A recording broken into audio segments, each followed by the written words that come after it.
blood and gore. Only watch if you're more than 18. Thank you.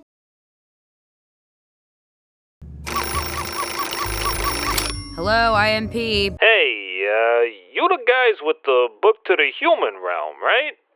So if we're talking prices over here, how much would it cost for you to head up there and pick me up a chicken sandwich from Wendy's?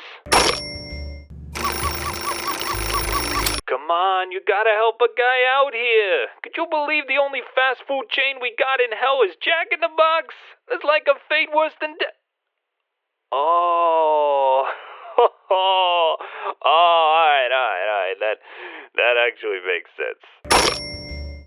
Well. Vivzie's been Bivzie, hasn't she? Not only did Has Been Hotel get picked up by the actual adult TV network 824, which I was kinda, maybe, sorta hoping for, but she's been pumping out some special projects on YouTube as well, like an animated music video for the Has Been Hotel fan song Addicted, which really made me want to give poor Angel a hug, and a short featuring characters from her Zoophobia comics, which was pretty good. It's no singing, dancing, strawberry pimpered Healy, but it's pretty good. But the project that I was most looking forward to was the continuing adventures of our favorite death-bringing, book-stealing, advertising, cutesy-singing, child-shooting, child-saving, child-reshooting, family-hugging, sitting around and doing nothing, murdering professionals from Helluva Boss. What I said in my review of the pilot still stands. It's got the same great charm and visual style as Has Been Hotel, but on a much smaller scale. And with the more confined cast and less at stake in the grand scheme of things, it allows for character dynamics and banter to take center stage, leading to something that I'd argue is even more entertaining than Has Been. And as of Halloween 2020, I ain't gotta wait no longer, cause Vivzie has blessed us with the first official Helluva Boss episode, Murder Family. Yeah, nothing brings the family together like premeditated manslaughter. So, was this new entry worth the 1-year wait? Well, let's check it out. So it starts by showing a teacher named Mrs. Mayberry who's living the most happy, joyous, song-filled, G-rated life one could possibly lead.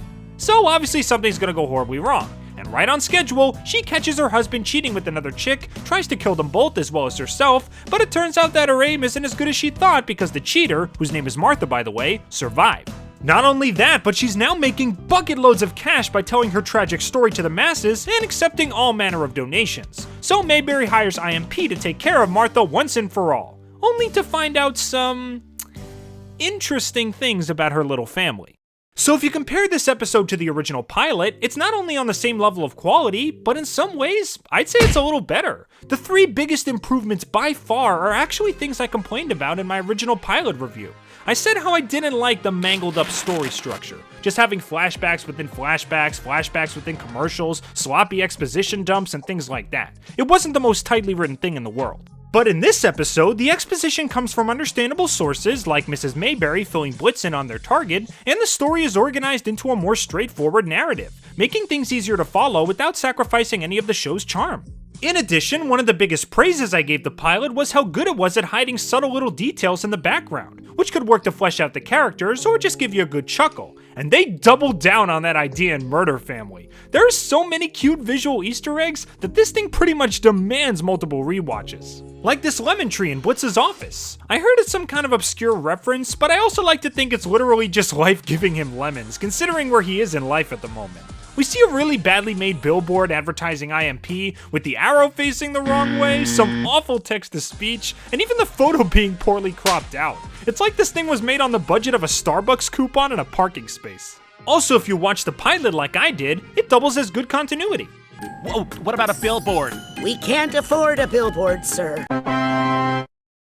There's an IMP advertisement covering up a condemned building notice, showing just how poor these guys really are and how bad they are at covering it up. And on Blitz's emergency dashboard, apparently Stolas gets his own light, despite having both this and this on the dash. That's pretty hilarious. And speaking of hilarious, how weird is it that my least favorite joke from the original pilot wound up being my favorite joke in this episode? Yeah, remember when Stolas goes on that NSFL ramble about what he wants to do to Blitz? I thought it was kinda drawn out and not all that funny. Well, they do the same joke again, but this time the phone gets slapped away early on, and we keep hearing him ramble during what's supposed to be a tense moment. And when Moxxie goes back to Martha's house near the end, he passes by the phone again, and he's still talking. So he's been going on about these fantasies for like 20 straight minutes. That gave me the hardest laugh. I'm not sure if all these changes came specifically from my feedback. I mean, I know she watched my videos since we talk on Discord, but no matter what, it shows that she's willing to improve as an artist, and that's always something worth respecting. Vivzie is an amazing creator, and that is a mountain I will die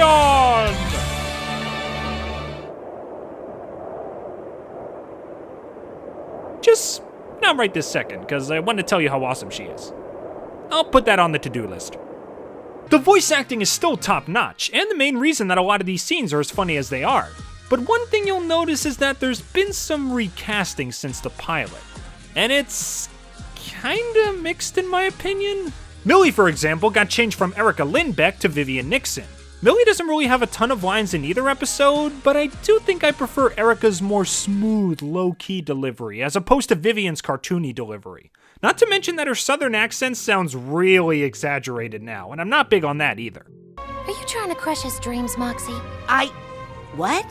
I thought I knew you. But guilty and innocent aren't our business, Mox. Killing who we're paid to is our business. Shoot the target. But hey, it is the first time I'm hearing it, and maybe I'll warm up to it, so I'll give it time. Then there's Stolas, who got changed from Brock Baker to Bryce Pinkham. This is one I'm a little more okay with, but I do think Brock Baker does a better job overall. He had this sort of regality and nobility to his performance, something a Prince of Hell should really let off. Meanwhile, Bryce sounds a little too high-pitched and whiny to give off any kind of aristocratic vibes. But he does deliver his lines well enough, especially when he talks about Blitz and gets really... you know... yeah. Also, random side note, but that is one awesome looking bathroom. The purple curtains, the panning constellations, it's like a spa for the gods or something. And if you look up what the real Stolas from mythology is like, design choices like this make so much sense.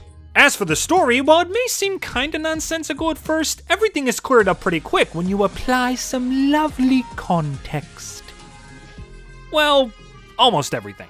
Martha being hailed as a hero, for example, makes total sense. She's not a hero in the sense that she saves somebody, but more that she's a role model to the people. In the eyes of the media, she survived a terrible accident, but is still able to move forward and even wishes well on her killer. Those are honorable qualities, and by definition, that makes her a hero. Obviously, she's over-dramatizing everything and is just milking this sob story until the udders run dry, but no one else knows that. Well, no one except for the kids. Seriously though, why the heck are they calling her a hero? They saw all of this happen on the computer. They know Martha is a cheater and a liar. And even if they don't know what cheating is yet, they must have told their parents what they saw, and then the parents must have pieced it together. All you had to do really was just show her presenting to a different class and problem solved. Also, when Moxxie calls the cops on Martha's family, why did they immediately blow their house up?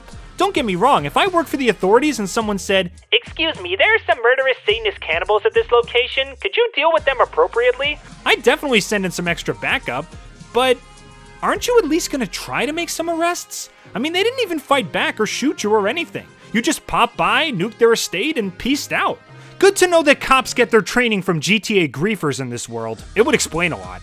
Also, how the heck does Blitz have two phones? Like he dropped his first one earlier and then he just pulls a second one out of his coat near the end of the episode. This guy runs a struggling business and yet he's able to afford that? I got two phones, one for the plug and one for the load. But those things are just small potatoes. The biggest thing I want to talk about is Moxxie's portrayal in this episode. I've seen a few reviewers who were confused about Moxxie, saying why the heck he chose this line of work if he's afraid to shoot innocent families. Well, if we look at Moxxie in the pilot, I get the vibe that he's a big family man. He absolutely adores his wife Millie, and there's no doubt in my mind that he's planning to start a family with her one day, when they're more financially secure.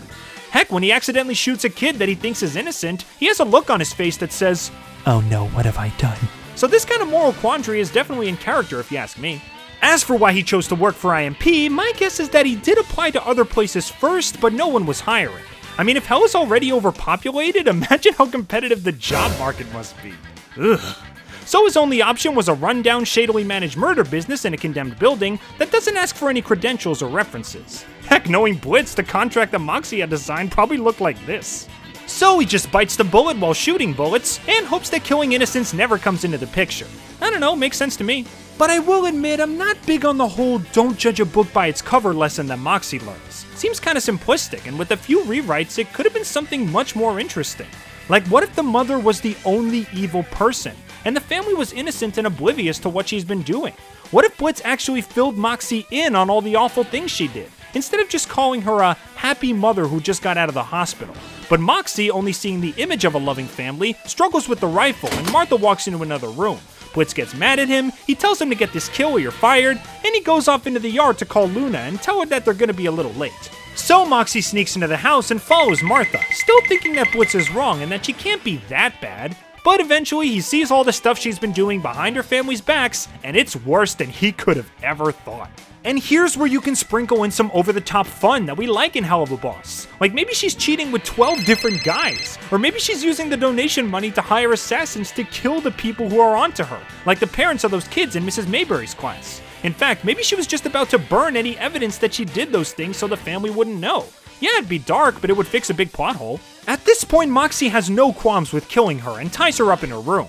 But now he has to make another choice. Does he burn all the evidence of what she did and let her die as the hero everyone thought she was? The brave role model that gave people hope and the loving mother who took care of her family? Just let them be comfortable with the innocent image for their whole lives like he was a short while ago?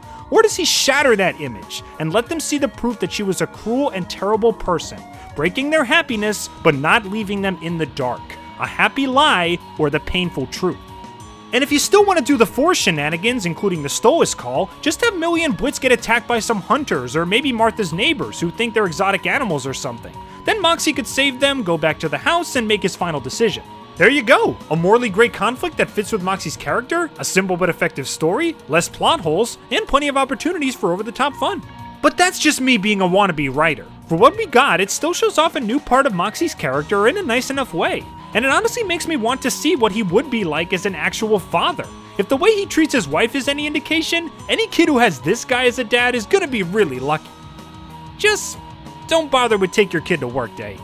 That'll probably leave some scars. So yeah, the first official outing with IMP was pretty dang fun. The comedy is solid and even improved a little from the pilot, the character dynamics are still a big selling point, and I gotta say, it really is impressive that we're getting this level of visual quality out of an indie animation team. If this is gonna be the norm for Helluva Boss moving forward, I will be beyond impressed. Yeah, there are a few plot points and jokes that I'm kinda dodgy on, but nothing that truly spoils the experience. Obviously, I'm gonna keep watching this series and making videos on it, as well as Hazbin Hotel when it finally comes out. Whether that'll be reviews, theories, or reactions, I haven't decided yet, but definitely let me know what you guys would prefer in the comments below. But in the meantime, keep up the awesome work, Vivzie. Live long, prosper, and please give us more Moxxie and Millie cute moments. I may be only a single vocal constituent amongst a sea of my peers, but I think I speak for the grand majority when I say, "Yaw!" More please.